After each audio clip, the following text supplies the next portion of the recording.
Alan Wake. Alan Wake, originally a 360 exclusive. Now, when you see the picture of Alan Wake, you go, hang on a second, is that Jared Leto?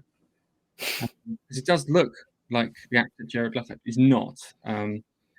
It's annoying because I made notes about who the actual actor is. He's a Finnish guy. He actually looks. It's almost John Wick.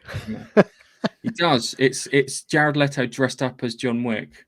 I think it's probably the best way of describing it. But Alan Wake returns. Remedy Entertainment, creators of Alan Wake and did I say Alan Wake? I meant to say Alan Wake.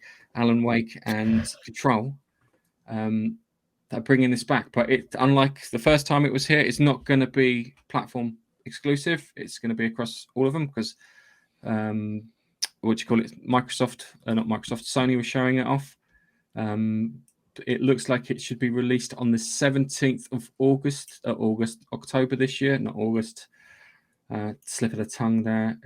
The technology they're using looks quite good. It'll be split between two characters. You'll get the Alan Wake character in like the shadow realm because he was a writer and everything he wrote, it was a horror writer like Stephen King. Everything he wrote went out of control.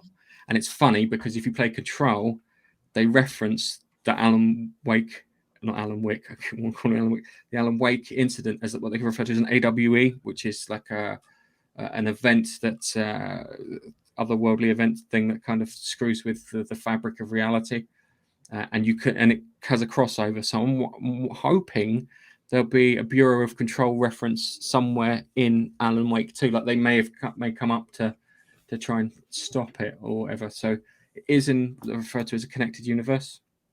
Alan Wake's Shadow Realm set in New York, and the other characters one's set around something Falls. I can't remember what they call the place.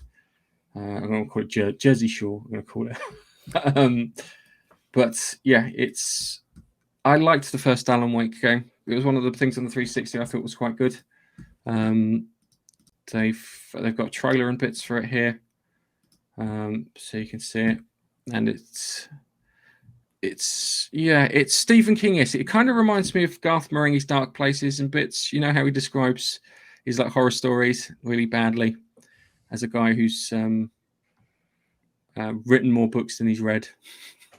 I always find that hilarious. This is the second character. Her name's Saga something. I don't know why it's Saga, but yeah, I think it's going to be good. But just have a look at that and tell us your thoughts. He almost looked like Jake Gyllenhaal then. Yes, that was it. It was because that was the thing. It was a mix between him and Jake Gyllenhaal, but he's not. This is a Finnish actor. Or a Finnish model. Sorry, that his face is based off of. We'll just call him Alan Wake then. Alan Wake kind of works, but he does look different from the original one. But this is a second character, so she gets to walk around. I can't remember Shitfalls or whatever it's called, but it looks kind of reminds me of the new Resident Evil, the Resident Evil 4 remake. A bit there. So we've got these bits here, and then he's kind of going around New York and whatnot. So, and they've got the shadows that keep chasing him around. Actually, saying that, if he's wandering around New York, he might be able to find the Bureau of Control in New York. Maybe that's the out. So, game kind of takes place in like two streams. But yes, it's weird. Not many Finnish games, exception of Angry Birds. I'm trying to think. It's like Max Payne, Alan Wake, Control, Angry Birds. They're the only Finnish games I can think of. Does anyone think of any other Finnish developed games? Is it just those ones?